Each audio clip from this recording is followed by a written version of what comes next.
everyone. Welcome to Take Two Radio Soaps and Review. I'm Pam, your host. And joining me today as my co-hosts are David and Casey and Carolyn. Hi, guys. Hi. Hi, Pam. How are you doing today?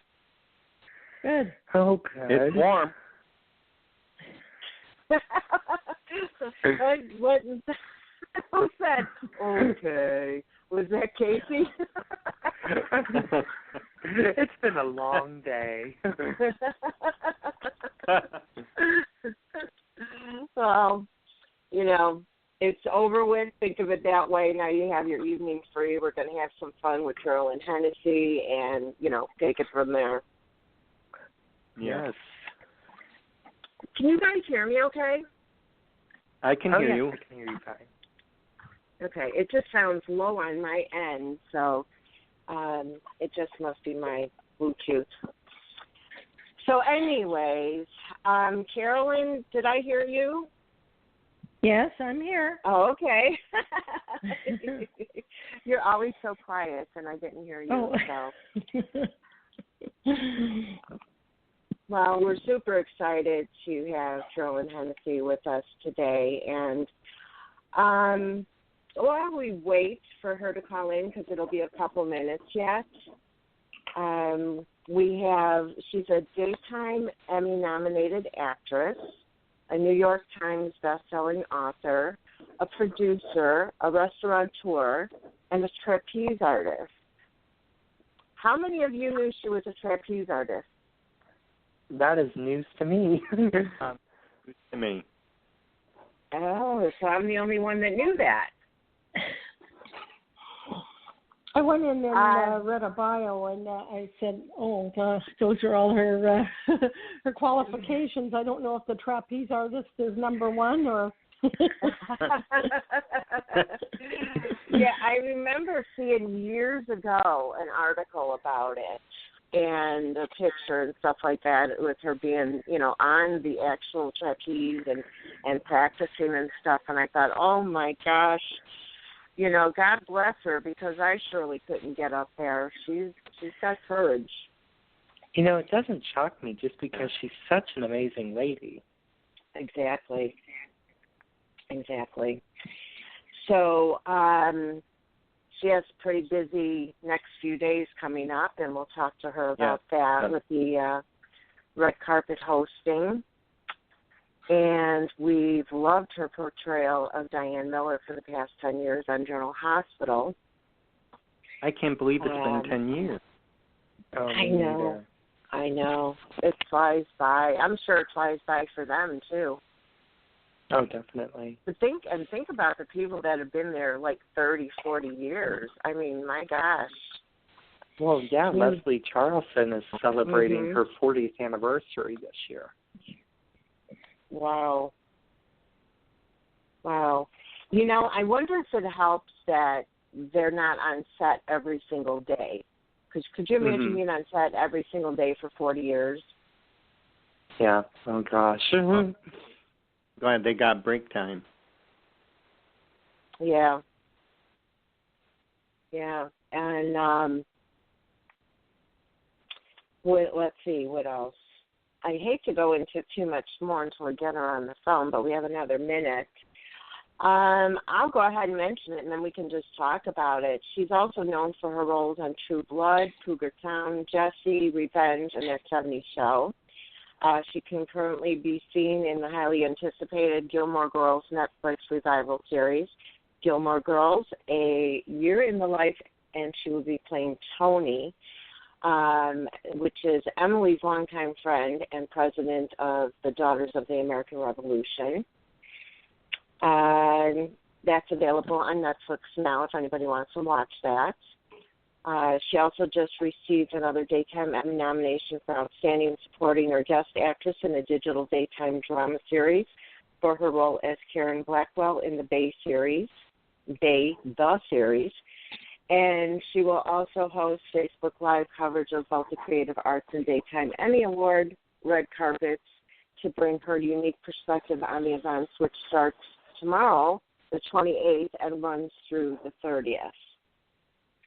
So, and that's just part of the things that she has going on.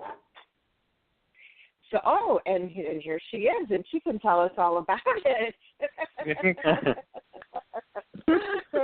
Hello, Carolyn, Hennesy. Welcome to our show. Hello. Thank you so much for having me. What can I tell you about? How can I illuminate? You have so much going on. I don't know how you keep it straight. I really don't. Oh my gosh. You and me both. Yeah. Do you have one of those digital organizing book things in your phone?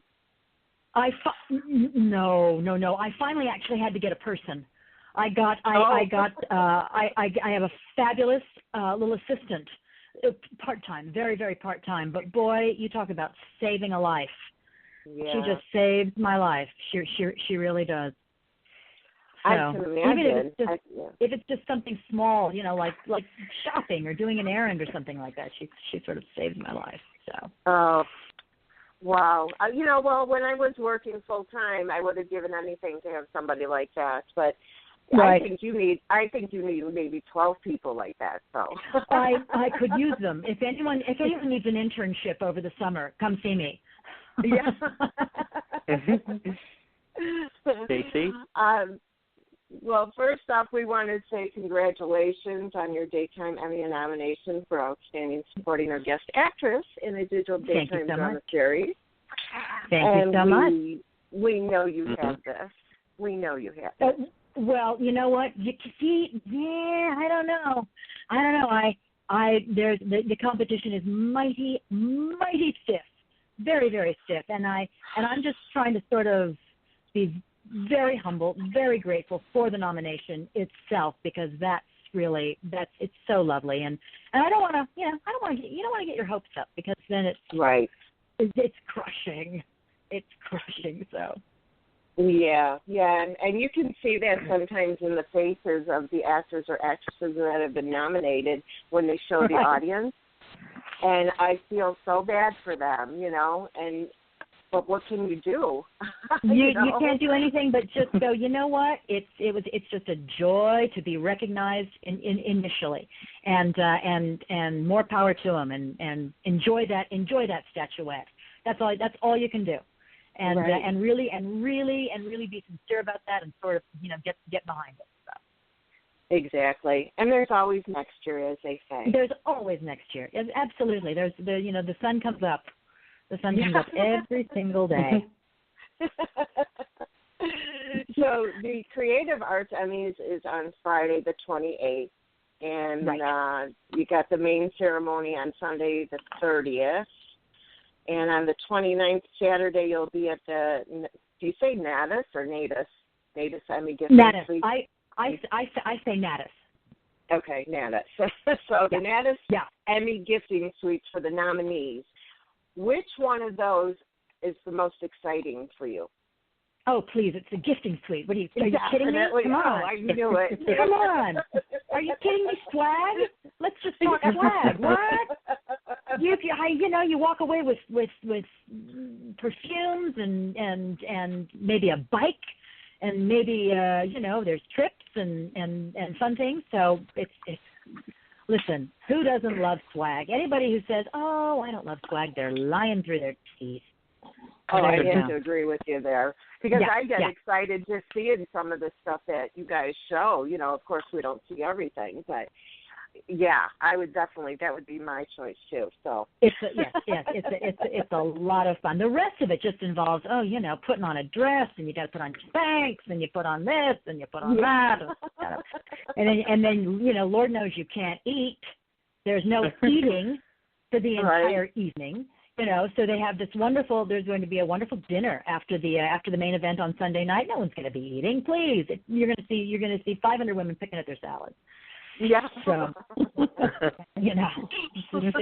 not, so there's none of that. So what's fun is to sort of be a little casual and get swag. Right. And then maybe, I think that maybe they should hold that part last. Like on the 30th, so that, guys, you can go full out, You can eat. You can open gifts. Come on. You can eat. You can open gifts. And the people who didn't win, maybe they'll be too depressed to go, so they'll have a surplus of this or that, and they'll give you can get a few more in your bag. Come on. Let's just. Oh my gosh! Yes, that would be perfect. That would be perfect. So, Carolyn, I have my 3 co-hosts with me. I have David, Casey, and get this, Carolyn. What? Yeah. Hi, Carolyn. Hi, how are you? I'm super. I'm trying to hold it together. Oh. I bet Carolyn very is exciting. a sweet person. Go ahead. Carolyn's a sweet person. Well, good. I'm glad one of us is. Well, why don't we go ahead and have you 3 go ahead and ask your questions. We'll start with David. Okay. Okay. Carolyn, congratulations on your Indie Series Award and your Emmy nomination for your role as Karen on The Bay. Yep.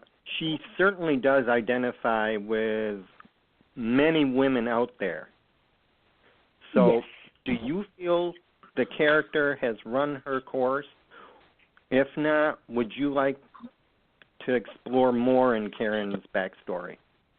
Oh, I would. Oh, are you kidding? I would love to explore more in Karen's backstory. I don't know that Gregory Martin or any of the writers, any of the other writers on the show, writers and producers on the show, I don't know that they will be doing that. I would love it because Karen is. Wow, damaged goods. She was very damaged from this very brutal relationship with her husband. Yeah. Which is the whole point of that. Hey, Ghost of Christmas Past. Let's go look back and see why no one loved you, sir.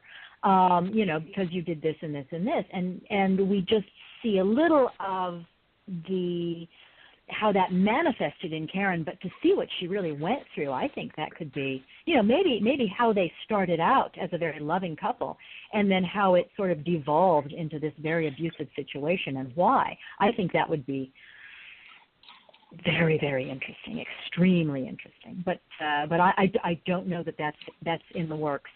And if it's not, I guess I got the good end of the stick in getting nominated for this very rather comparatively small role. So. And I have to tell you, I saw this, and I swear, I'm not on the voting committee, but if I were, you'd get my vote because you brought me to tears. Oh, well, good. Good. Thank you so much. It was a joy. It was really a joy to be able to kind of go there, to go there. Thank you so much. I've had a couple of people say that to me, and that's exceptionally gratifying. It's just so gratifying. So thank you. Oh, you're very welcome. You're welcome. Thank you, David, for your question. Casey, go ahead with yours. Alrighty, so first of all, anybody that trolls my Twitter account knows that I am a huge Carolyn fan, and I just love you, Carolyn. I think you're one of the best things to ever happen to television. You're just a treat to watch. Well, now someone's going to bring me to tears. Hang on for just a moment. I need to get a tissue. Thank you so much. That's the best thing that anyone's ever said to me. Wow. Anyways, my question deals with Gilmore Girls. So the show has such a huge cult following. I mean, if you're a Gilmore Girls fan, you're a diehard fan, just like we are with our soaps. So from that perspective, what was your opinion about the show? Oh, man. Well, here's the thing. I was one of the very few people that had been living, I think, under a rock or in a cave, and I hadn't been a die-hard Gilmore Girls fan of the original series. I boned up on it, Lord knows. So I kind of came at it with fresh eyes from a sort of a fresh perspective. What I have heard is that it's sort of split. That people loved what's happening with Rory now, and what's happening with Lorelai, and they loved now that Edward Herman has passed, what's happening with Emily, and then there are those that aren't so happy, and again with the ending, with how it ended, right down the middle, split, thrilled with the fact that because of the way it ended, there now may be more episodes, or not so happy with Rory's behavior. So I'm kind of getting all of this sort of I'm still looking at it with fresh eyes, going, well, I think it's kind of fabulous, and I think it's fun, and I'm now becoming kind of a fan, but I'm coming to it late to the party. So I don't know that my opinion on this kind of really counts for much because I wasn't that diehard. I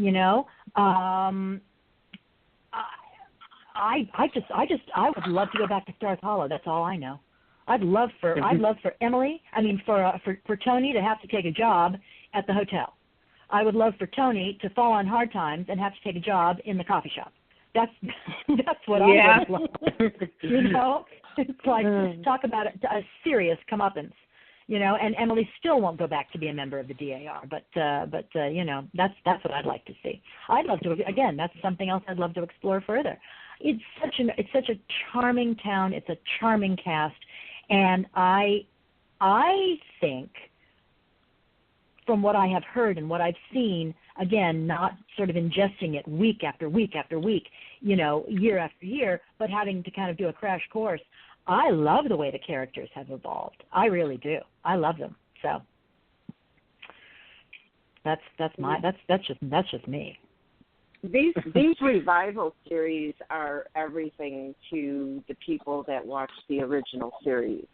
Truly, indeed. We really hate when things end, and especially when it's something like in the middle, like you said, and there's no ending to it. Right. So it's, you always wonder what could have been or who could have done what or whatever. And so when they bring it back like this, that's everything. I have a series like that. I have a series, and I think a lot of people might support this. It was called Carnival, and Carnival ended so abruptly and so literally it was like a bucket of cold water in the face. And if they brought that back, boy, you would see me. You don't even bother to call. I will not be answering phone calls. Yeah. Oh, thank you, Casey, for your question. Carolyn, go ahead with yours. Well, Carolyn, I thought it was such a unique idea, writing The Secret Life of Damien Spinelli. How did that come about? I have a series of novels for young adults. It's the Pandora series, and so this was, I guess, in 2011 or 2010. 2011. 2010. Wait, I think it was published in 2011, so I think it started in 2010. And Jill Theron Phelps and Bob Guza said, "Well, we know we hear you can write. We understand you can write. So we would like you to write a fictional account of all the characters on the canvas of General Hospital from one particular character's perspective, and that's Damien Spinelli. Are you up for it?" And I said, "You bet." And so instead of long form fiction, I wrote, because Damien Spinelli considers, I'm going to say considers, because even though he's not on at the moment, we always love our Spinelli and we always want him back. So he considers himself to be this Sam Spade, Dashiell Hammett kind of gumshoe, this character called the Jackal. So it was all written, all of these 15 stories, short stories, were written in the vein of Dashiell Hammett, with the gumshoes and the dames and the gams and the heaters and the rods and that kind of thing, very sort of 1930s, 1940s, and that's the direction that I chose to take it. Especially being so familiar with Spinelli as Diane is, and the fact that he thinks he's this this character right out of, the Maltese Falcon, and it drives her crazy. So I thought, well, what better way to really show how it drives her crazy than to write it? So that's how that particular sort of evolution kind of came about. Now, how do you do your research to know all the particulars? Well, I called the writers for everything I didn't know. I called the writers and I said, look, I understand that Alexis watched her mother being killed by Helena. And they went, yes, and here's how it happened. And I went, oh, well, now I can take that story this way. And then there were others, like, for instance, the fact that, Sonny Corinthos just has to walk into town and 15 women are pregnant. I didn't need to go to the writers for that. That I already knew, and so I put my own spin on that. Yeah. You ran with that.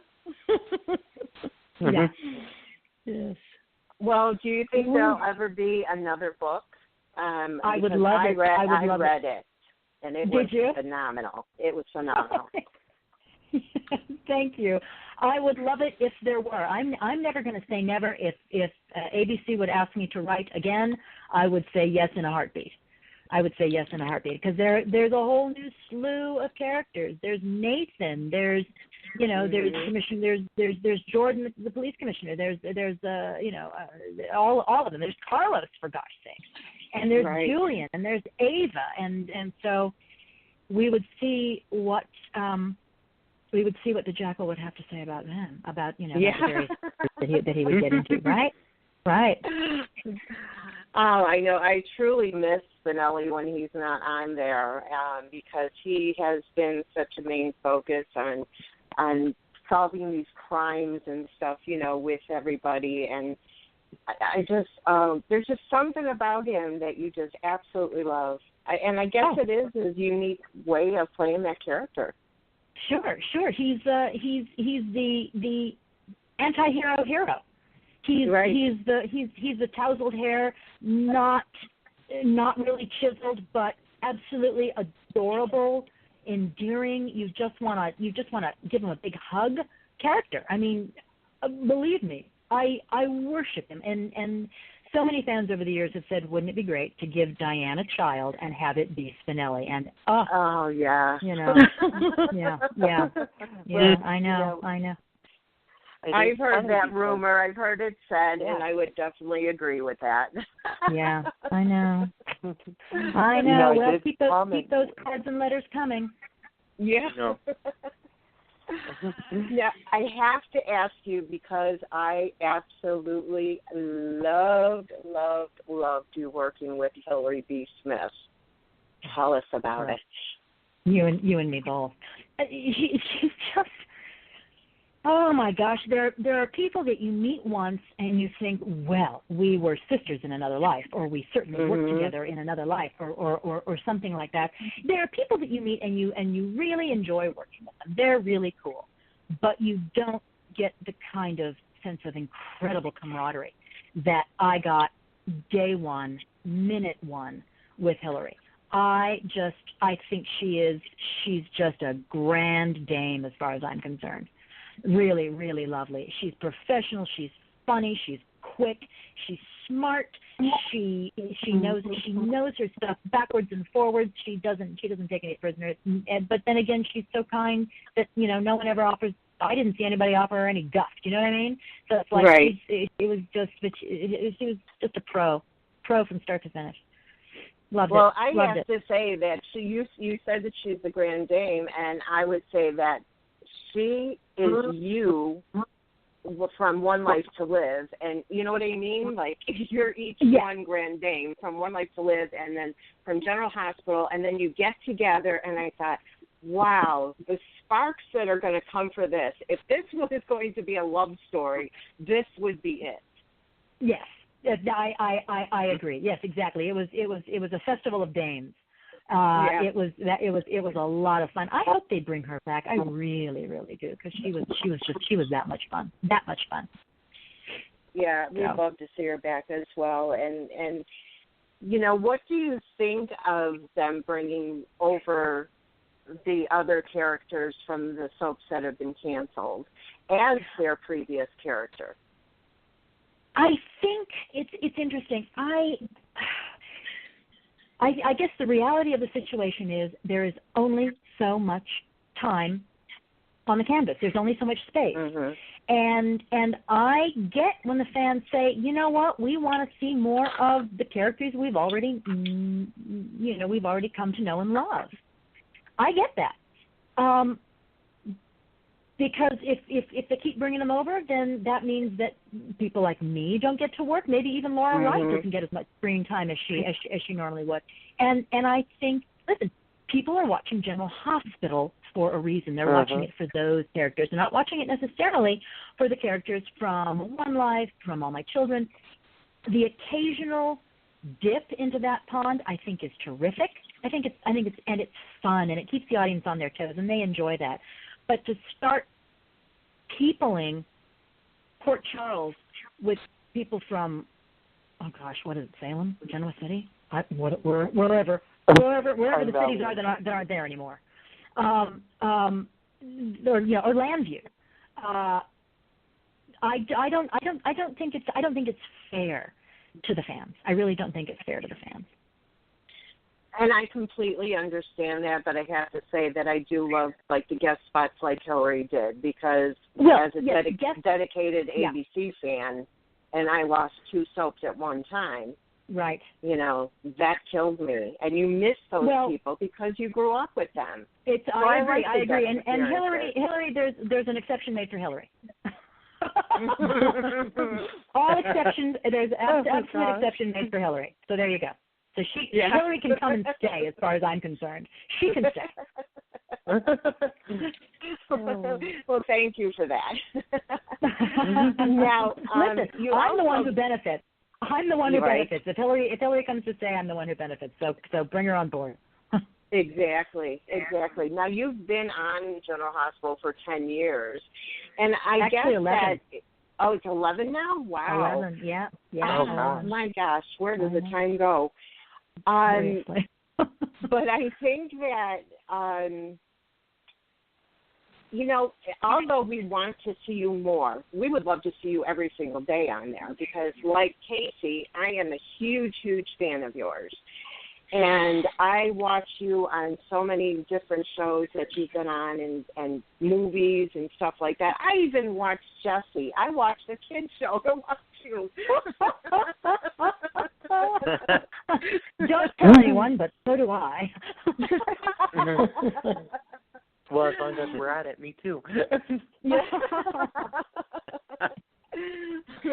But do you think that it's because you're not on as often, do you think that's what keeps you going back to General Hospital, because it's more of an excitement kind of thing? Well, no. For me, I could be on every day, and it would still be exciting, because I love Diane so much. I absolutely love Diane Miller. Yeah, I could play her every single day, every day. That's the raw fact of that. So I think it would be exciting whether or not I think my ability to memorize all those lines, if I weren't on a lot, like for instance the year that Ron Carlivati was writing the show and I wasn't on at all. My first time back, it was like, wait a minute, I got to say all these words? What? Are there cue cards? You know, your ability to, that muscle. If that muscle starts to atrophy, it's not pretty, kids. It's really not. But no, I'd be happy to play Diane. Every day, once a year, you name it. Yeah, thank you. And I we love want her. to see more of Diane and Max. I mean, that kind of fell by the way. Yeah, more Max. It's such a shame. Yeah, they refer to him. It's kind of a, Diane will say, well, Max and I wish you well, or Max and I are praying for you, or I'm going home to Max now. So he's there. He's just not there, and I know Dirk misses it as well. I know Dirk misses it, and I know the fans miss Dirk. So I'd love to see him back too, or maybe a new love interest. Oh, I can't even imagine that. I know. Diane would keep them on their toes. I think so. Listen. I'll put it out to you guys. Who would you guys like to see Diane with if it wasn't going to be Max? Come on, it's got to be somebody. Nathan? I know. Oh yeah, Nathan. Oh man, don't get me started. Don't get me started on Ryan Patey. Jeez, Ryan Patey. It's like you can't really look at somebody like that sort of square on. You have to kind of come at them, off to the side because he's that handsome, and you kind of go, all right. I'm going to be turned to stone. He's that good looking. He's that, he's in a non-Medusa sort of way. He's that good looking. He's crazy handsome. Well, I can only imagine if you two were together, I'd probably have to open a window because it'd be so hot in here. It would be. Trust me. Craziness. Well, we are so looking forward to the nurses' ball, and we hope that you're part of that. I'm not. I've never actually. Diane's never been part of the nurses' ball. I know. Why? I keep waiting every year. I don't know. I look decent in a dress, so I keep looking at Frank. And, they always have all of these incredible specialty acts. They've got these guys, and I say, well, Carolyn, the actress, also does trapeze work. I think you should lower me from the center of the ballroom on a trapeze. What's so wrong with that? Right. So maybe someday he will take me up on that. Singing. Well, are you still, Carolyn? Are you still on the trapeze? I'm still on the trapeze. Yes. Oh, yes, absolutely. Really? Oh my goodness. I made them incorporated into Jessie. And now I'm hoping that they'll incorporate it into General Hospital. Well, we may have to wait. Listen, people say, what would you love to see Diane do? And I'd say, I'd like to see Diane own a jazz club on the wrong side of the tracks. That's what I'd like to see. But if not that, then maybe a Cirque studio. There you go. Why not? I would love to do that. Are you that courageous and that daring to do that trapeze work, or is that some kind of fright thing that you had to get over and then fall in love with it?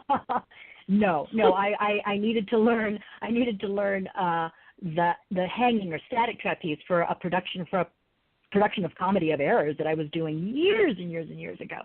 And from there, I fell in love with the trapeze. And no, there really wasn't any fear, especially my first time up on the flying trapeze.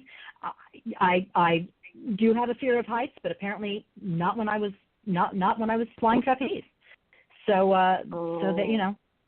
so I just kind of conquered it because there's no way I could do that. I'd pass out just walking up the stairs. You'd be surprised.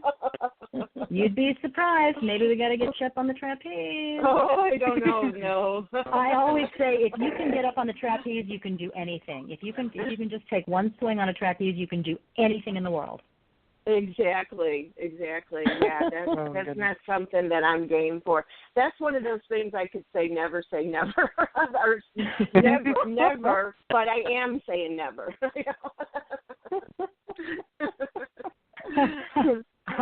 Well, you've got a ton of projects, some that are out, some that are coming up and whatever, and I read about Better Criminal. You star as the police chief in the it's an action thriller alongside Tom Sizemore. Can you tell us more about that? It's on Amazon. I know that. It's on Amazon now. It's come out, and I play the police. As you say, I play the police chief.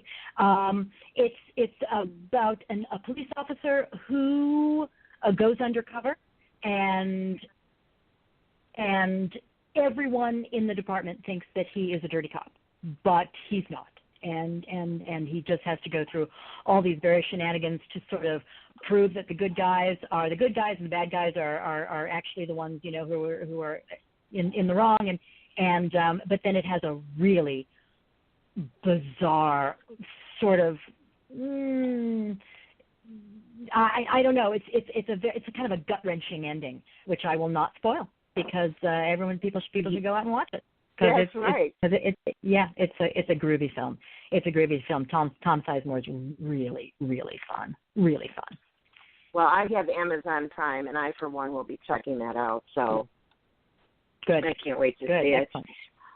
And then you recently wrapped production on St. Agatha, which is a horror film. Yeah, it's something sort of outside of my scope, and I'm going to be real interested. It's going to be interesting to see how fans react to this because it's sort of Carolyn Hennesy like you've never seen her before. I am really evil. I mean, really evil. Not funny, not tongue in cheek.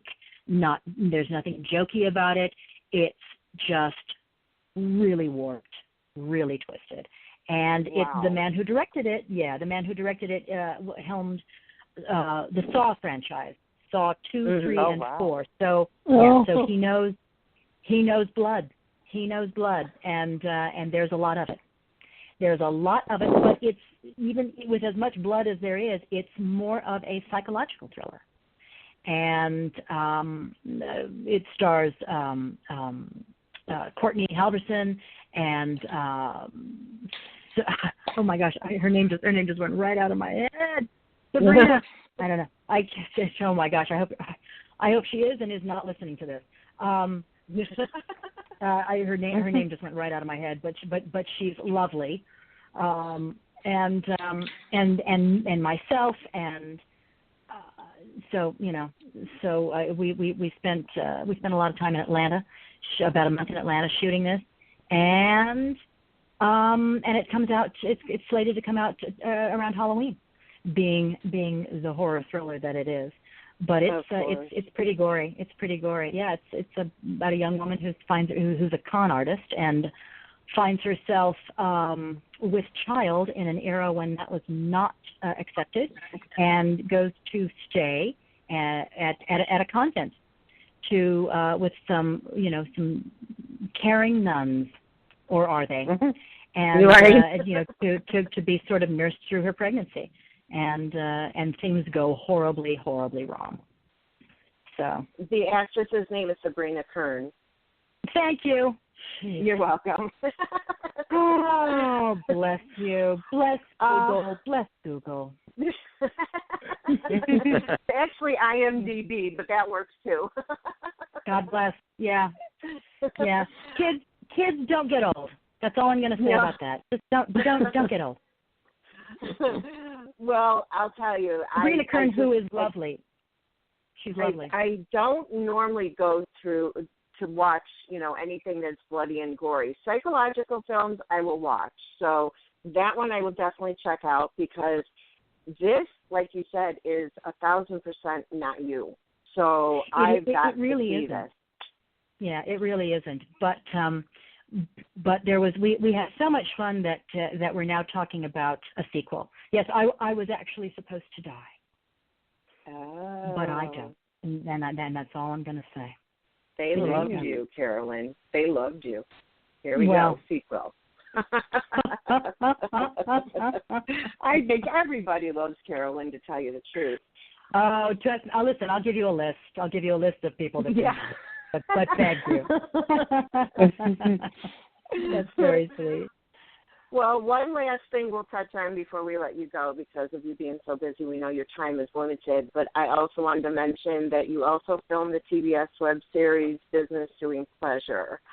Yes. And you'll also be in Pixel's upcoming TV movie, The Wedding Do-Over. Mm-hmm. Can you tell us a little about each of those? I can. The wedding do-over is a fun sort of Hallmark-esque kind of boy meets girl, boy loses girl, boy gets girl back, boy loses girl, boy gets girl back, kind of fun, sort of really kind of rom-com. And and it was just a pleasure to do. It was just a lot of fun to do. I play the mother and or mother-in-law, depending on which side of the aisle you're coming from, and it was really fun to be sort of kind of, you know, the wise mom handing out advice like it's Christmas candy. And Business Doing Pleasure is one of the more funny things I've ever worked on. It's 6 episodes, a web series for TBS, written and produced by Andy Schwartz and directed by Danny J. Boyle. And it's about, it also stars Connor Paolo from Gossip Girl, I believe. And it's about a young boy who goes through film school, wants to be the next Steven Spielberg, but because he gets married, ends up having to take a job to sort of, you know, support his new burgeoning family in his mother-in-law's sex toy factory. Oh my gosh. And the wacky hijinks ensue. Oh, wow. And naturally, I play the mother-in-law who is all business, nothing phases her, and she just can't understand why he's at all a little squeamish about this or that particular apparatus. I mean, that just, you know, and you know, it's really fun because to her it's another day at the office. But to him, it's like, I'm sorry, you do what with that? Yeah. Where did you what? You know, so, and trust me, when we walked in, because we filmed in an actual working sex toy factory. And you've never seen so many jaws on the floor as when the crew walked in. And what was really funny was trying to see all these crew guys kind of, you know, try and be kind of tough and, oh, yeah, whatever. I guess, yeah, I've seen this before. Maybe some of them had, but a lot of them hadn't. And they were still kind of, you know, trying to be real macho about the whole thing. And you could just see their eyes go wide as saucers, just huge. Because the showroom alone was 20,000 square feet. That was the showroom. Forget the rubber department, forget the shipping and handling, forget the marketing department. The showroom alone, 20,000 square feet. So. And you have to wonder how many of those guys went back there after production was over to buy some. Listen, I asked for a gift basket. Why not? Send me home with a few things. A few things that will only end up gathering dust. Oh my gosh. Well, I can't even tell you. I know I'm going to watch everything.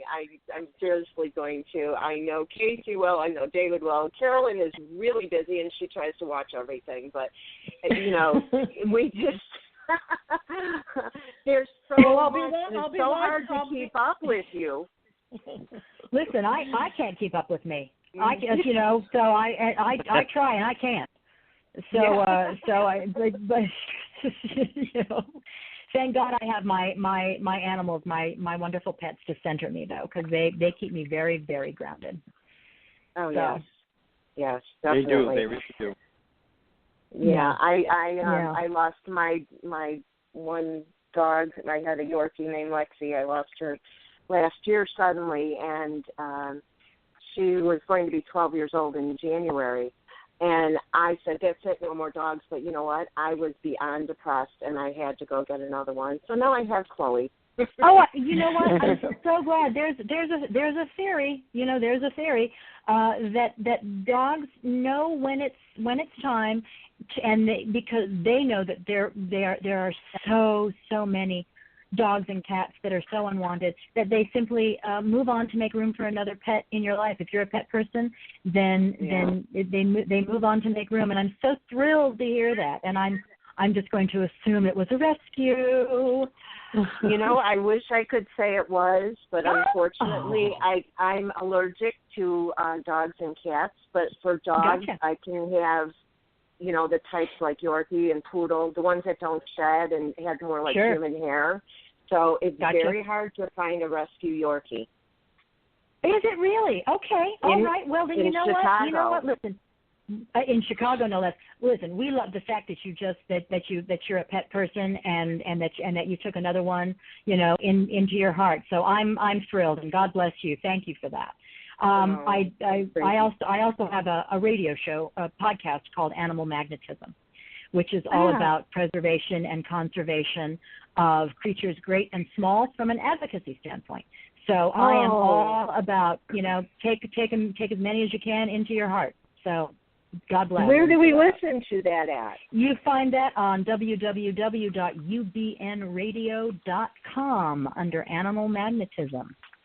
Okay, and I would be, please do, because it's a really cool show. It's wonderful. I'm very, very proud of it. Oh, wow. Definitely will be listening to that, too. Well, we're going to let you go, but we want to thank you from the bottom of our hearts for taking the time to spend with us, and we really love you. We really enjoyed this, and we want you to come back someday. Absolutely, my pleasure. You name the time. I will be there. Thank you, Carolyn. Enjoy the rest of your evening. We'll be watching for you tomorrow. Dear. Thank you so much. Take care. You're welcome. Bye-bye. Bye. Bye. Oh my gosh, I'm even more in love with her now. I know, she was so lovely. Yeah, quite the lady. Yeah.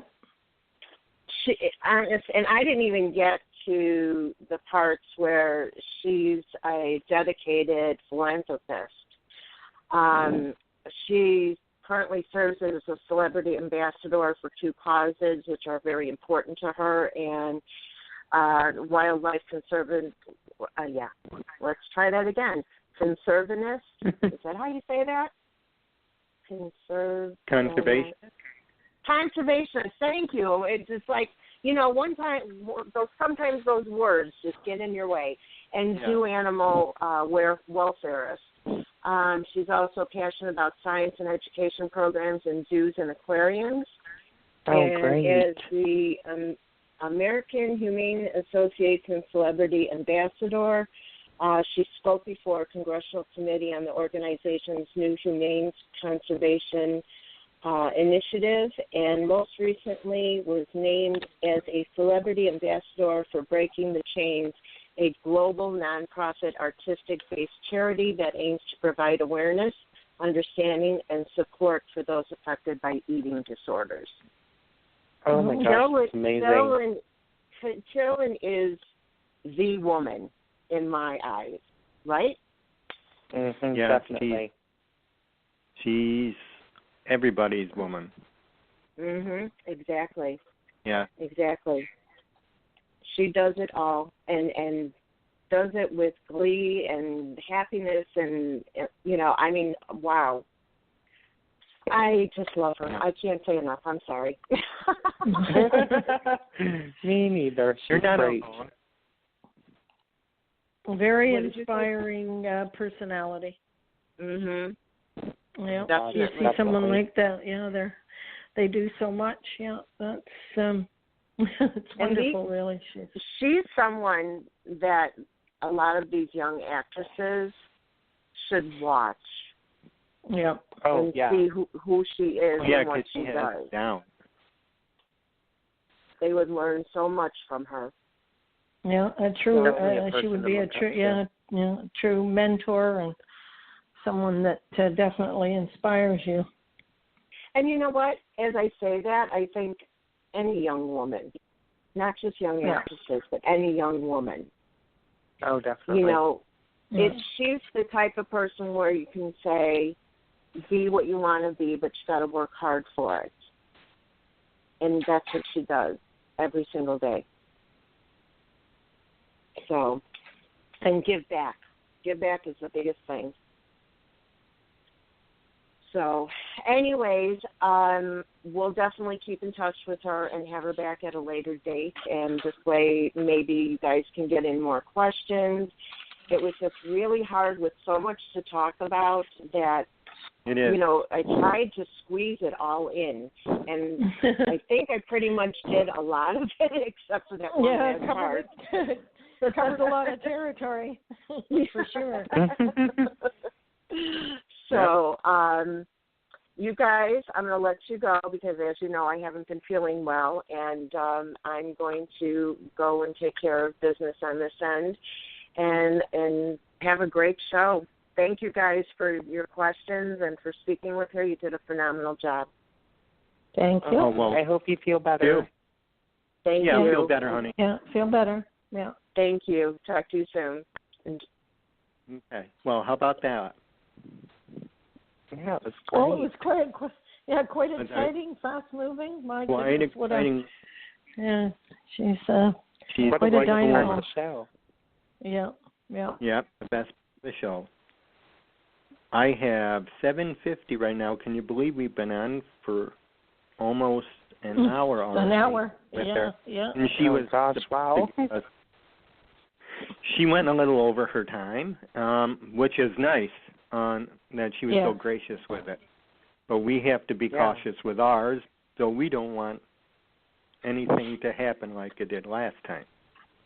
Right. So okay. So I want to start out with Young and the Restless tonight because we didn't get a chance to do that on the last show. Right. We were cut off. So, Casey. All righty. All right. Victor let Chloe go, and the family's making him pay for it. I would say I'm not really a big fan of this story in one aspect, and that was just because Elizabeth Hendrickson had to leave. And I kind of have... I think that's why they tied it up. Yeah, and I kind of have this equal shared love for Elizabeth like I do for Carolyn. She's definitely an amazing actress. I mean, that girl can act with the best of them. And so from that aspect, I didn't like the story just because, she had to depart again. But the thing I like about this story is Nikki is finally holding her own. She's like, enough. I'm tired of you playing these mind games with the family. It's time I run this family and be who I should have been all along with you. And I think that's great. I think it's great. I hope it'll last a little longer. Me too. Than the last time. Yes. Because I really truly believe that they should have left her. They should have left him in jail to begin with. Mm-hmm. Oh, definitely. His sentence was not long enough. Not just, soap operas are used to shorter sentence, but come on, his was like, what, a month? A month about, yeah, pretty much. But and we can't do anything about that. We can only hope that the new regime can fix it a little bit here and there. Well, we can't change much. Well, and it's just going to be interesting, to see how they're going to redeem Victor, because they've also toyed around with the idea of having the secret that he knows Christian's true paternity come out, So if that does, is Victor redeemable after that? I think that's really the true question. And yes, Victor's done a lot of things before. We all know that. But, this looks like it's going to be one reveal after the other. So would Victor be redeemable if the secret about Christian's true paternity came out? It might be, but the thing is it worth redeeming him? I mean, we don't have to redeem everybody that's gone down, but because sometimes, like true redemption, not everybody's going to believe you're trying to come back from how you were. I mean, Adam's redemption was believable because not everyone bought on to him, on to his good, wanting to be good. So that made it believable. I mean, Ashley stood her ground with him. Yeah. What do you think? Well, I like that Ashley, is, kind of getting her confidence. But I really feel we're in the new era for a lot of characters, and she's one of them. You know, this is a woman who's no longer going to be tossed around. You know, a lot like Nikki. Like, they're done being tossed around. They're throwing their hands up, and they're saying, this is how things are going to be done. And I like that complex that is coming to a lot of these women on the show who have not been written in their strongest capacity through the years, particularly in the past decade. Yeah. I do believe Sally's trying to bring them out of the shadows. I see I see a little bit of that with Phyllis, with Ashley, with Sharon, especially Sharon. Well, and Sally's a strong woman herself in real life from what I read up on her. And so, you know, they always say, write what you know. And so she's going to write what she knows, and that is strong women. And that's currently what I see happening. That's currently the transformation I see all of the adult female characters on The Young and the Restless going through. That is true. Now, what do you think?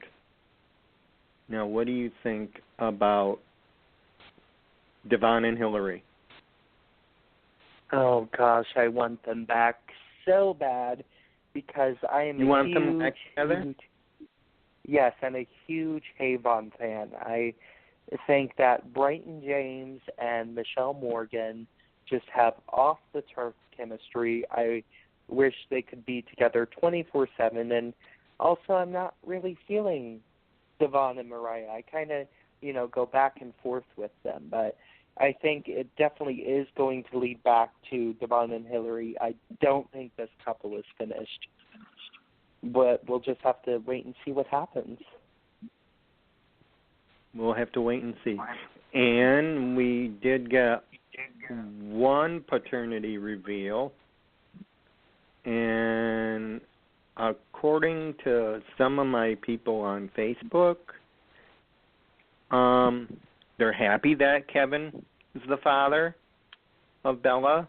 And they think that, Chloe must have messed with the first test. Yeah. I like that Kevin is the father. I just didn't care for how the secret came out. I get it. It needed to come out. It was high time that secret came out. It felt out of place to the whole show, and it felt like they were just trying to tie it up real quick instead of playing the rest of the beats. As a writer, as a television writer, and as a soap opera writer in particular, there are certain beats you need to play in each story. And yes, the story had been going on for quite a long time, as we all know, but you still need to play those beats. Just because it's been going on for like a year and a half doesn't mean you can just miss out on what you truly need to play. And you have the time. You've got 260 episodes a year. You do. You do sometimes have the luxury of time, but we don't always know if it's there. So I didn't feel the need to wrap it up within, I believe it was Tuesday and Wednesday's episodes. Might have been Wednesday and Thursdays, but still, I just didn't feel the need to wrap it up that super quick. All right. So Kevin's going to need probably a mother figure pretty soon. Mm-hmm. Other than Esther. So who do you think? Well, I feel like... So who do you see? You think he'll try and get Mariah back just for that? I think that's, if we're realizing chemistry, if we're realizing good scene partners, I think, it's time to ship those two back together. And, they went to the movies that one night. Yeah. Her and Kevin did. And so, and to me, I know, the Y&R writers wrote that as a friend's night out. But to me, it looked more like a date just because their chemistry is so right in your face. So maybe they're leading back to Devon and Hillary in order for Mariah to be with Kevin, and, we see that beat being played between Jordan and Lily. So I just don't think their couplings right now with Devon and Hillary are going to stick. I really do think Mariah will be with Kevin soon. It's just a matter of months. May Sweeps is coming up. Who knows? It could play into November Sweeps. Whatever happens, we still got a lot left of the year. Yeah, we got a lot left. So, yeah, a lot left. Okay. Thank you, Casey. Carolyn, are you ready? Days of Our Lives. Yeah. Okay, sounds good. Now, if I'm Casey, you said you are a day or two behind? Yes. Okay, I haven't seen today's yet. So how about we start with, should we start with the vow renewal? Oh, God. That's where you want to start? Okay, go ahead. Okay, Casey, let's go. Okay, well, so it wasn't the vow renewal that I mind as much as when we got to the scene where Abigail was like to Chad, oh, you still love Gabby because she, used to throw she baseball can throw a with baseball. you. Yeah, and honestly, when it's not, when the actors don't believe in the story, it shows. And Marcy Miller and Billy Flynn were the only thing that saved those scenes from crumbling. If it was anybody else, those scenes would have been in trouble because that writing was such an atrocious way of writing not only Days of Our Lives, but a love triangle in general. I'm so over it. I'm done, and I almost turned it off. Oh, my God. Carolyn, can you believe that? Yeah. Well, I take that, and I just skipped over it. So. Oh. I mean, I think Marcy Miller will get an Emmy nod for it next year just because her acting was so great. Yeah. She got through they are really holding their own, those two. Those two alone are really holding it together. Yeah, those scenes made me realize that there's no longer a reason for the Chad, Abby, Gabby love triangle. No. Well, she's all enthralled with Eli now, so maybe yeah, I almost maybe feel they'll go like in a different direction. Two separate characters sometimes, don't you guys? I almost feel like yes. It's two different. Maybe Gabby has an evil twin just like her brother did. I don't know. Yeah, there's something. They're giving her a lot of airtime. I know that. Yeah, I know that for the first time ever, she actually was one of the leads for the month of March. Camila Banu. Oh, really? Has been, she's never led a whole month by herself. So she was in the most episodes for the month of March. So congrats, Camila Banu. Congratulations. Well, I guess it's difficult. She's a very good actress, but some of the storylines are just, I don't know how she really can do it. They just have her swallow the water with a pill and just do it. I see her definitely becoming the next leading lady.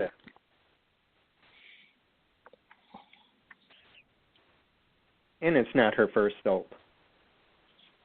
That's true. No. Yeah. Since you brought up Eli, let's go on to Julie's so-called heart attack. Oh, my God, I loved it. I'm like Susan C. Hayes I believe she's 75. And at 75 years old, delivering a Julie that we haven't seen in decades, kudos to her, because I felt like I was back in 1965 with Julie stealing fur from Bartlett's department store. Yeah. She was amazing. She was dirty. She was sneaky. She was like, you were not killing another one of my grandsons. She was ready to go. Oh, I know it God. was. Did you see that scene, David? Oh, the one where she said, where she had the, what was it? That she was fighting with Gabby in the room? Yes. Yeah. They both held their own pretty well. Oh, definitely. Yeah. And I think in Sunny, I thought was a saving grace. Mhm. Well, here's the thing. I think a dose of reality. A couple years down the line, I think we'll see Julie and Gabby become friends because, in truth, I think Julie sees a little bit of herself in Gabby. I really think Julie does. And I see a little bit of Julie and Gabby. So I think we'll see them become friends once this all clears up. I really do. Yeah, that's a good point. That's a good point. I could see that, and maybe Eli could be that force that brings them together. Mhm. Or maybe they'll be, frenemies, kind of like Sammy and Kate. You know? Yeah. They'd be like Sammy and Kate. I can see that. I see Talking about Sammy, how or why is Sammy coming back? Does anyone know? And when that will be? Well, I did an article.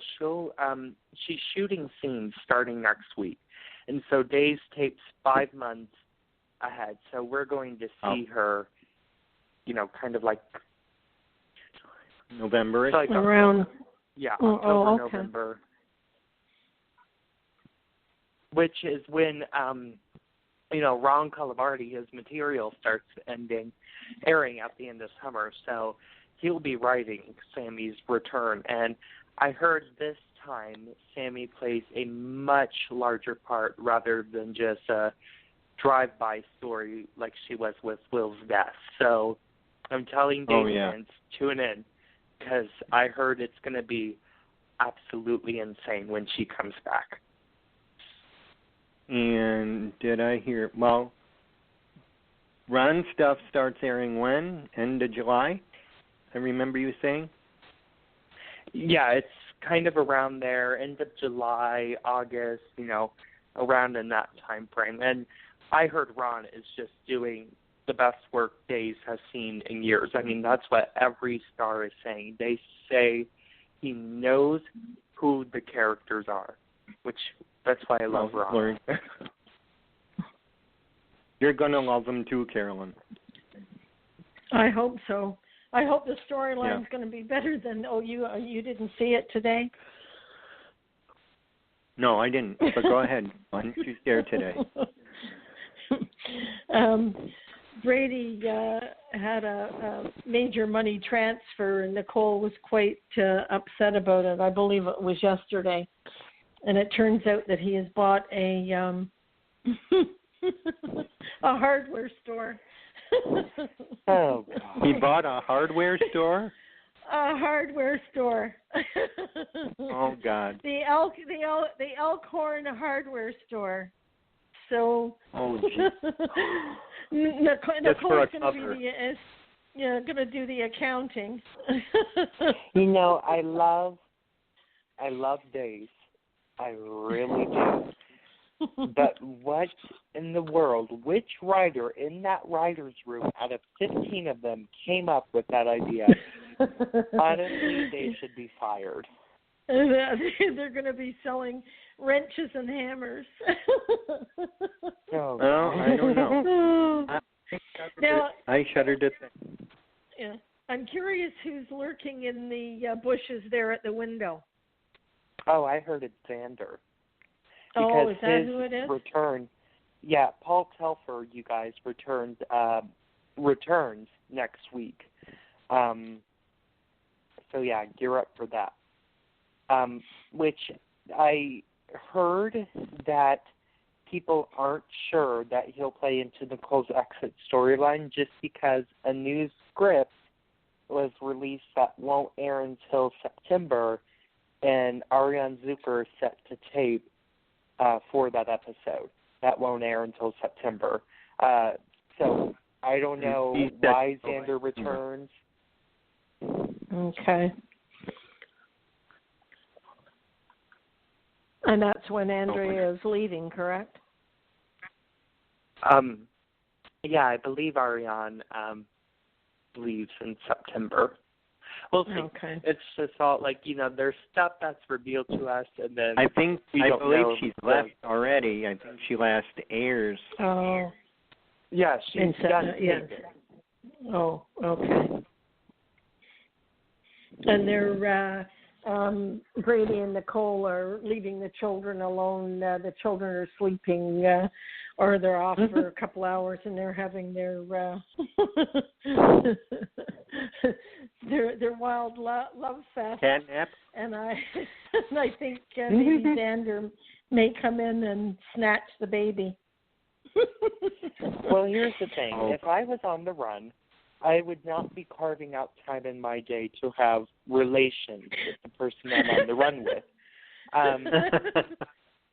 So I'm just going to throw that out there. And you think she would be on high alert considering her, Holly was snatched, just a month ago. Right. And Scooter and Hillary, they went away and renewed their vows? Yes. Supposedly. Well, I'm glad that was taken care of. Jennifer Landon.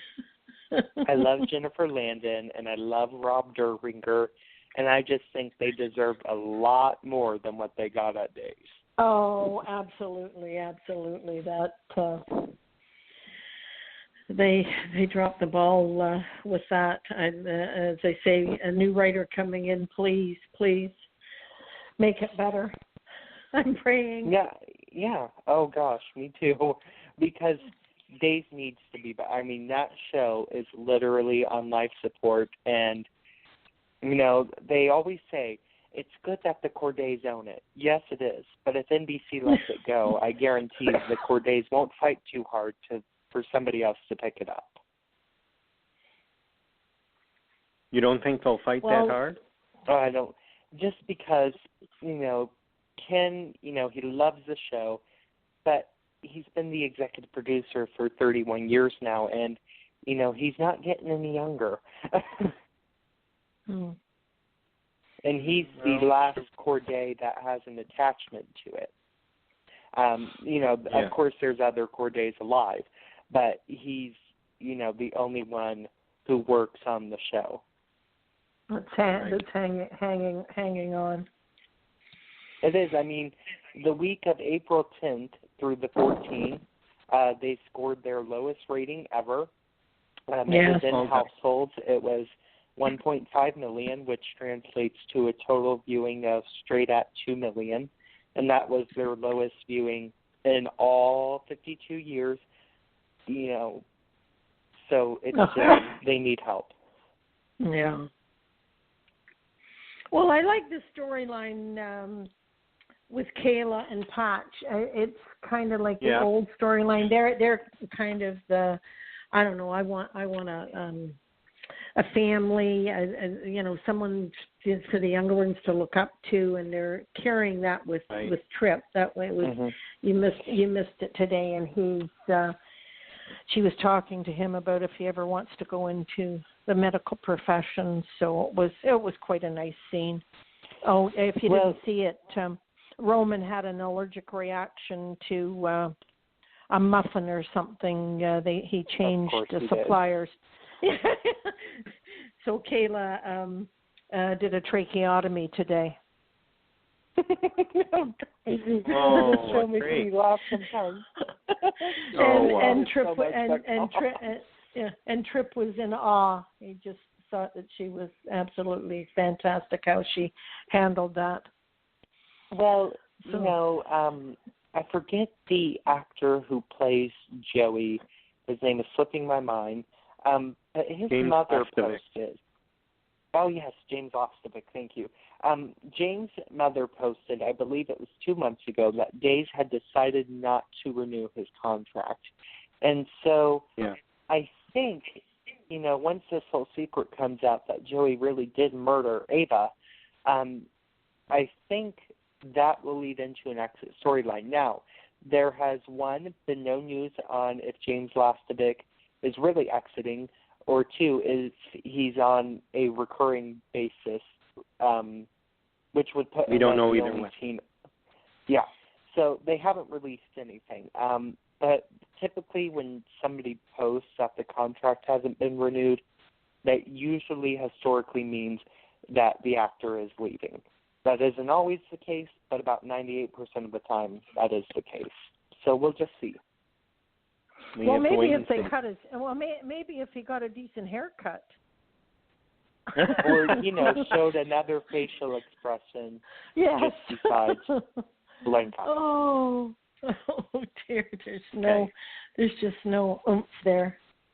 Yeah, I don't feel like holding back on Days anymore. I've cut Days so much slack through the years, and I'm just done, because 1.5 in the household is the equivalent of what Guiding Light had at the time of its cancellation, and that's scary.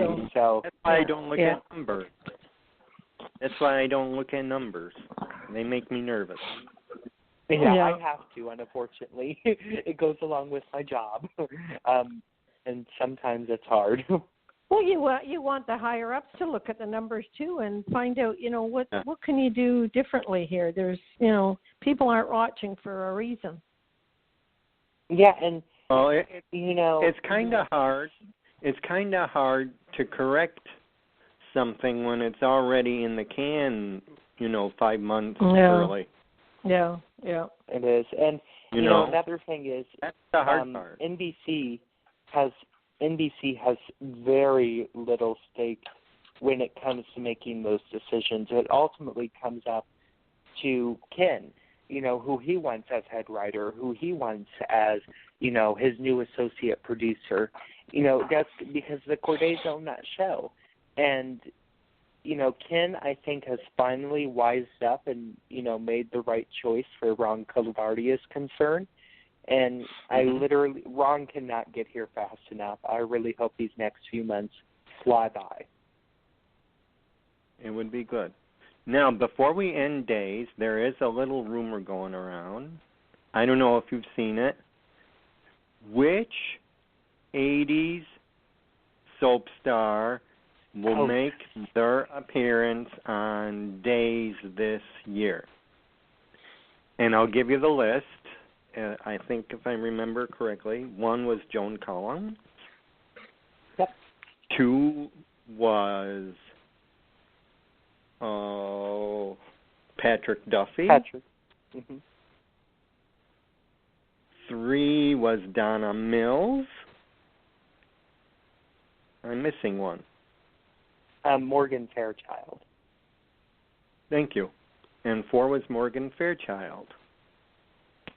I don't know. I think it's Donna Mills. Me too. You think it's Donna Mills? And Casey and I know why we think it's Donna Mills. Because this is Ron writing. Mm-hmm. Ron is writing this. Okay. Because Ron Donna brought on Donna Mills on General Hospital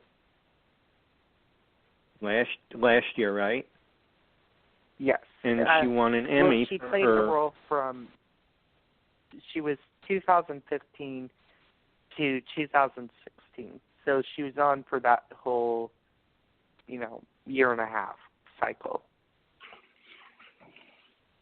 Okay, so it's something to ponder when we think about it. Okay, so there's our days of our lives. Let's go into B&B quick. And if Go ahead. if that's the case, and what storyline do you think would work? How would she fit in with the cast?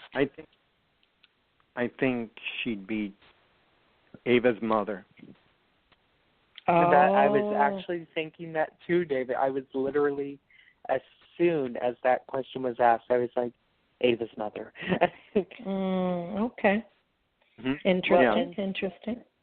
I talked to Jason47, about this because he was the first to post the news, and he said he's known for a couple months who it is. He just wants to hang on to the news for longer. Soap Opera Digest might beat him to the punch of releasing it, but all bets are on Donna Mills. We don't know if we'll be surprised, but all bets are going to Donna Mills right now. All bets are on Donna Mills just because Ron did it the last time. Mm. Right. And I will, of course, use my connections to dig and see if I can find out anything new. We'll see.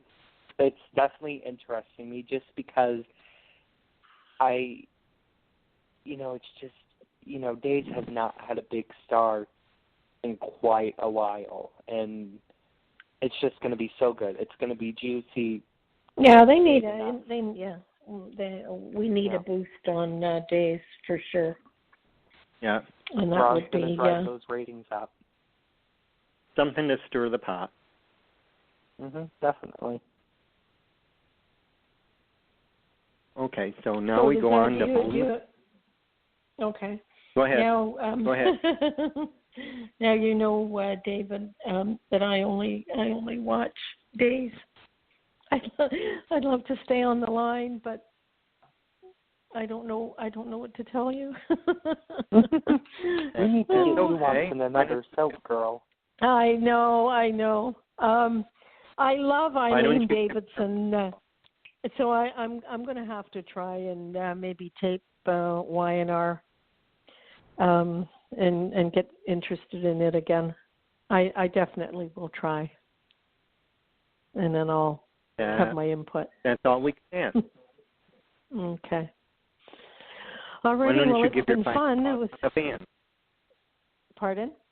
Give your final thoughts to the fans before you leave us. Final thoughts to the fans. Well, keep watching, and just whether it's good, bad, or ugly, just keep watching. And we're gonna, for sure, for Days, we're gonna hope for the new writer, and he's gonna, just give us a real good storyline that'll keep us glued to the TV. That sounds like a plan. Keep the soaps alive. Oh, we're doing our best. We are doing our best. Doing our best. Okay. Well, you have a great weekend. And when's the next show, David? May 11th. May 11th. Yeah.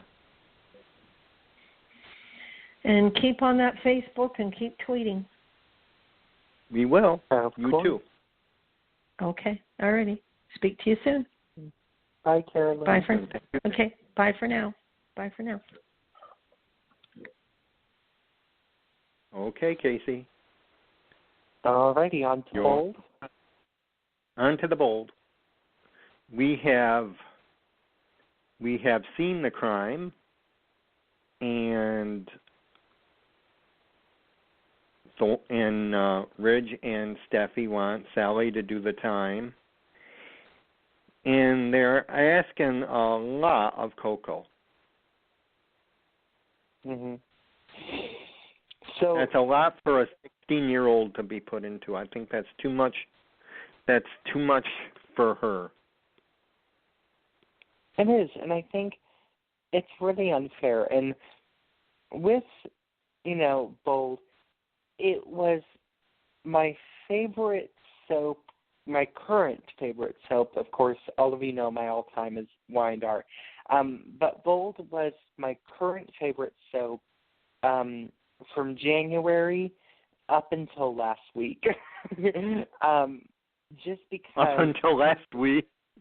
Yeah, up until last week. So that fashion show was shot beautifully.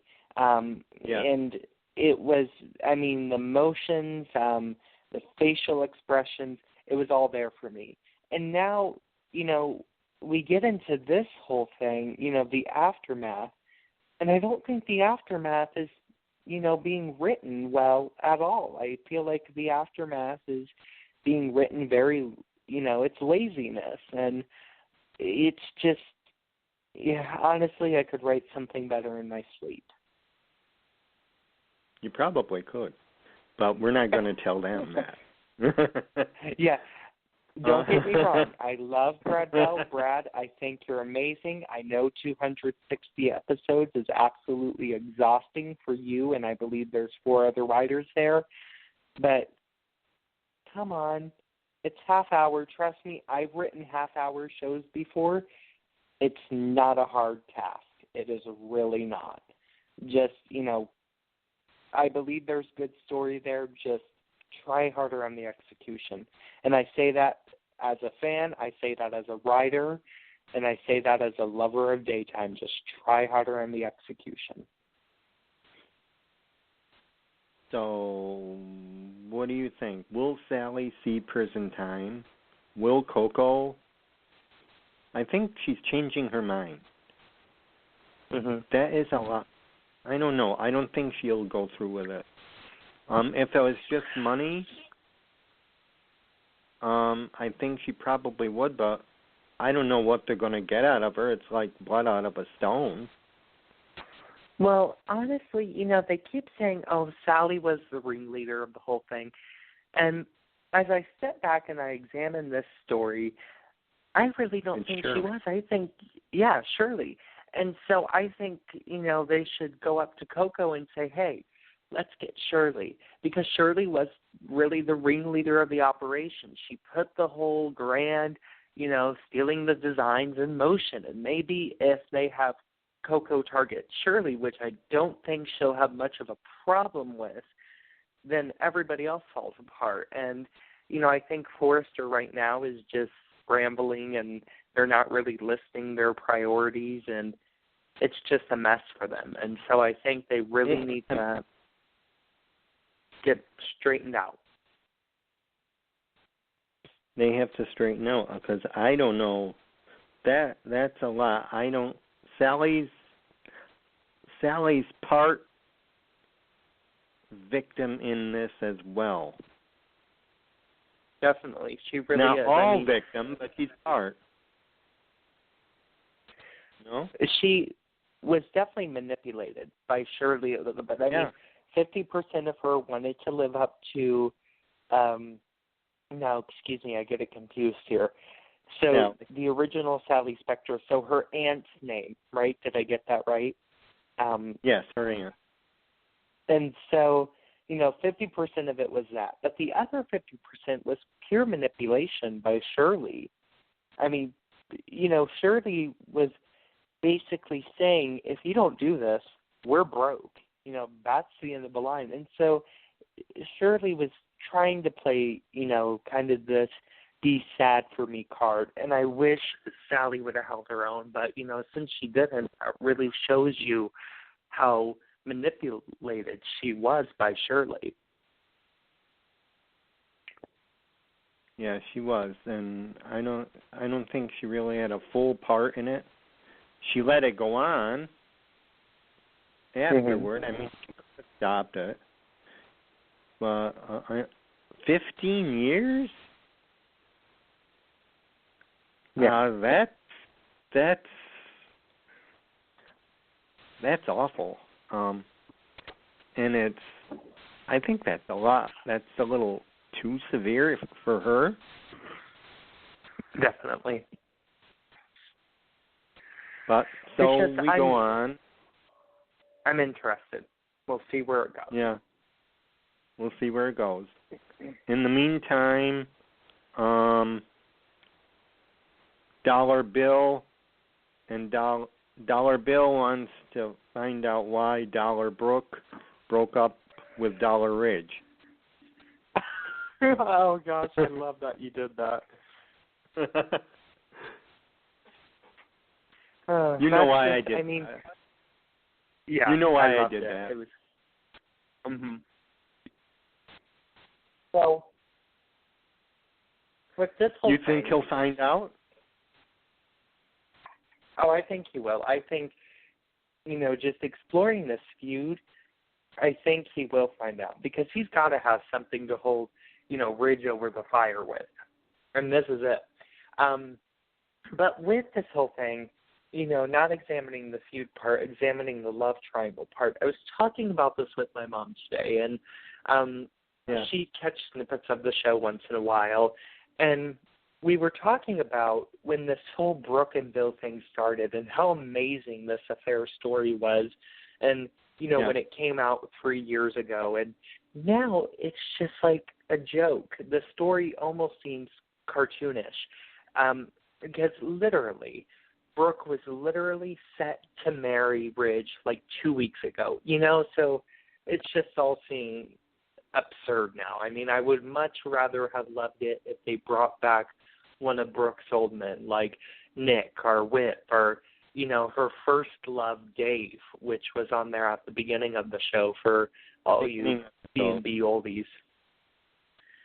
But to have her with Bill again, I'm kind of like, really? It's kind of absurd. It is. It's too soon. I don't know if you want to consider the tug of war, if Ridge is actually going to get his hands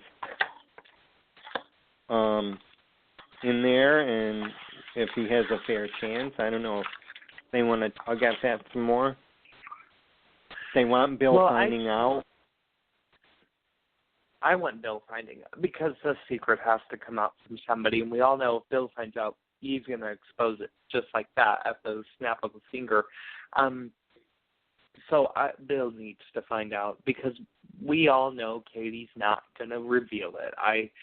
I think Katie's really in it just to hold it over Quinn's head and blackmail her. I don't think Katie's in it to reveal it. You don't think Katie will reveal it? You don't think Bill will get it out of her? I think Bill's going to be the one to ultimately reveal it. Katie, I don't think would ever hurt Eric like that, especially somebody who's been a father figure to her. I don't see that happening. I don't see Katie being that evil. No, I don't think so either. She'll probably want to protect Eric. Oh, definitely. I think, with this secret to Katie, it's all about protecting Eric. That's her end game. That's all she wants to do, and that's all she's ever wanted to do.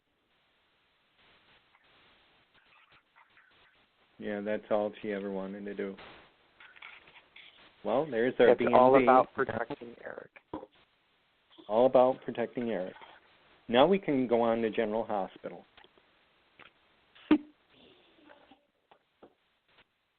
Are you ready? Let's do it. Let's do some GH. The nurse's ball is coming up shortly. I'm excited. And I want to know what the ladies are going to do. So. Oh, me too. I'm so ready. But I'm going to miss Sabrina. Oh gosh, I know. It's going to be hard. Yeah. And she was the one who got the nurse's ball restarted. So maybe they'll do a in memory thing to Sabrina. I hope so.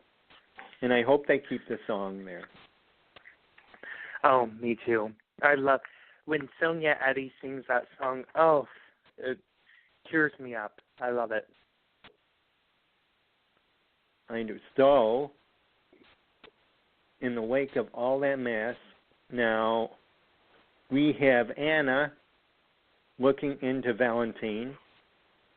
And I think some people I see on Facebook seem to have it backwards. They think that maybe she is Alex. I think so too. And what really puts it off for me. But I think maybe you think that's really Alex right there, or was it Alex that was with Valentine in the past that he remembered? I think it's Alex straight across, because there was a scene, and I just watched it today because, I was trying to see how far I could catch up before tonight's show, and it was the scene between Griffin where he had came to Anna's mansion, and he was like, we got to get you to the hospital for your blood appointment. And she was trying to dodge that so much. My mom turned from the kitchen table, and she was like, is that Alex on there? And they said, I think that's what we're getting to. You really think that she hasn't been Anna all this time? I think it was Anna up until this trip ended, this mysterious God knows where she went trip. And maybe, I've kind of hatched my own theory. What if Anna went to wherever Alex last lived? I want to say it was California. Gosh, I know that's not right. But anyways, so maybe Anna took a trip and was like, hey, I need your help. Let's fool this guy together. So I think that's just my theory. I don't think that's going to happen. If it does, I'll be one happy GH guesser.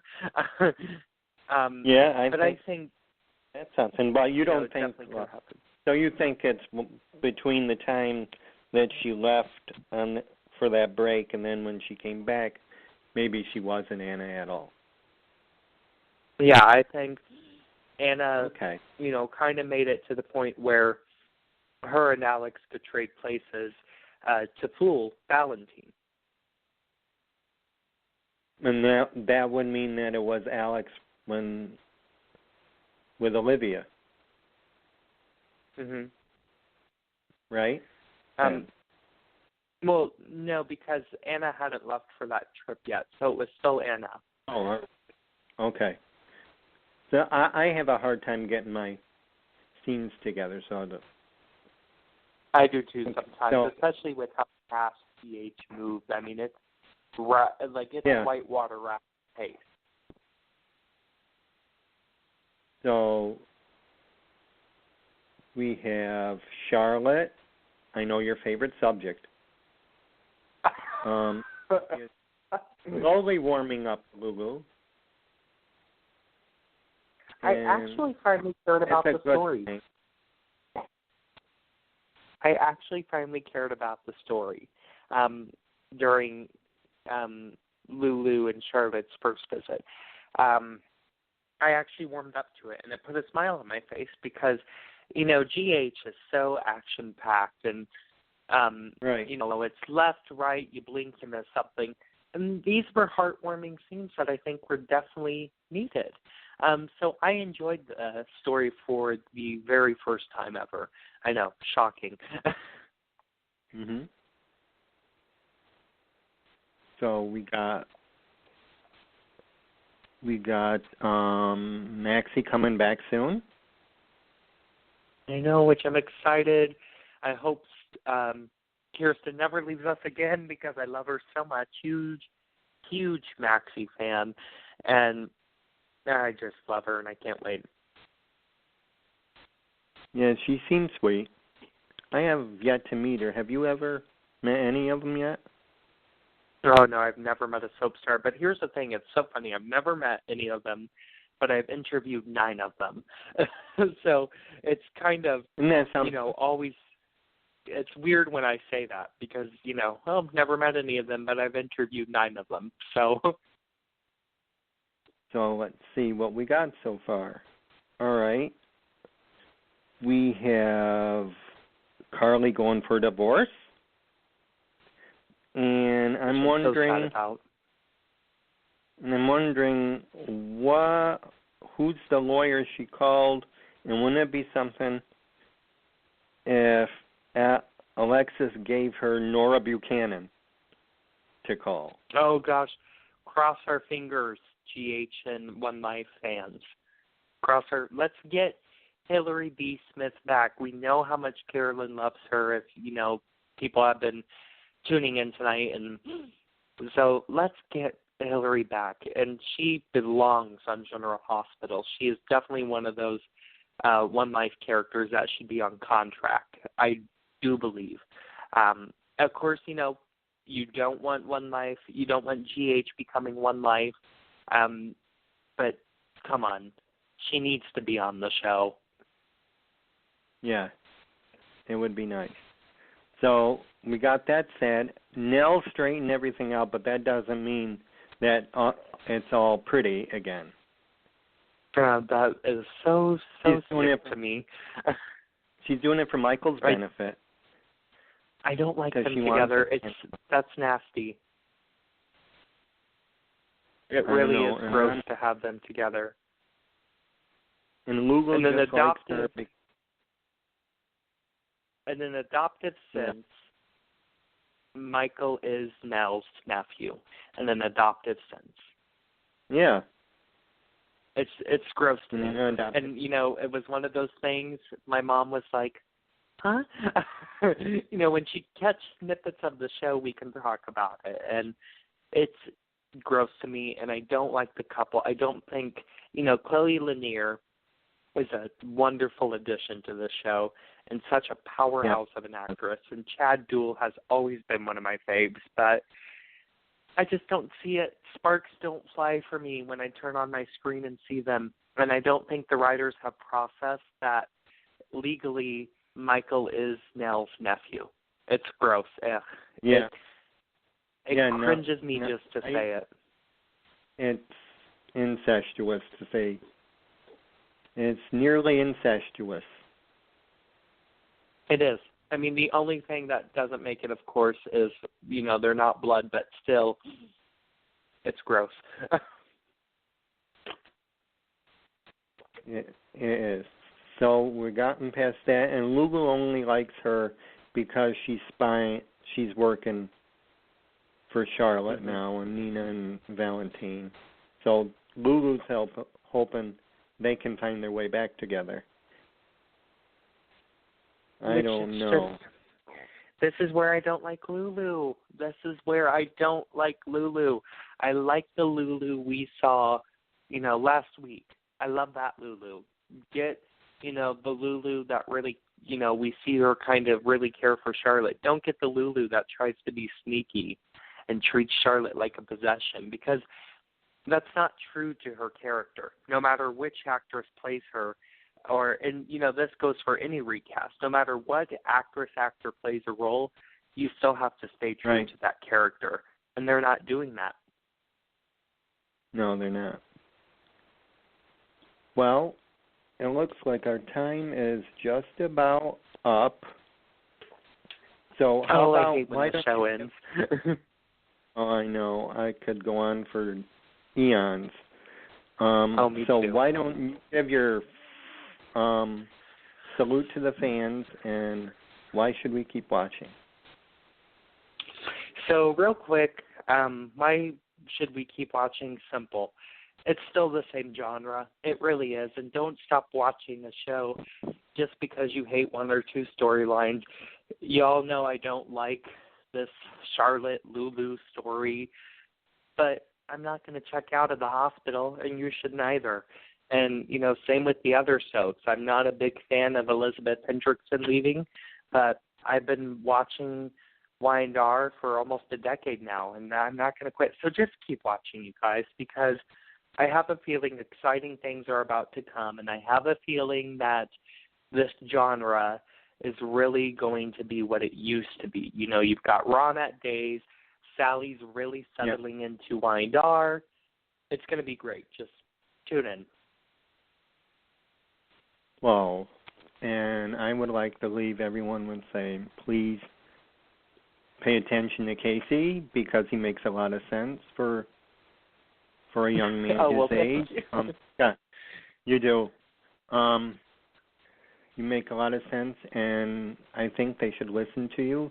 And please keep watching. Don't give the network any ammunition to pull your show. If you That's all they want. It's a touchy world out here, and if you don't want it, then they're going to take it away. Exactly, and guys, these people want to stay and work. Okay, at the end of the day, yes, they make more money than the average person, but they're just like you and me. They want to stay and work, and they love their jobs. And the only way they stay and work is if we keep them in work. So come on, keep watching your soaps. Keep watching. And from Casey and Carolyn and Pam and I want to wish everyone a good night. Thank you, Casey. Great. Good night, guys. Good night, thank you, David. Thank you, Casey. All righty. Have a good night, David. You too.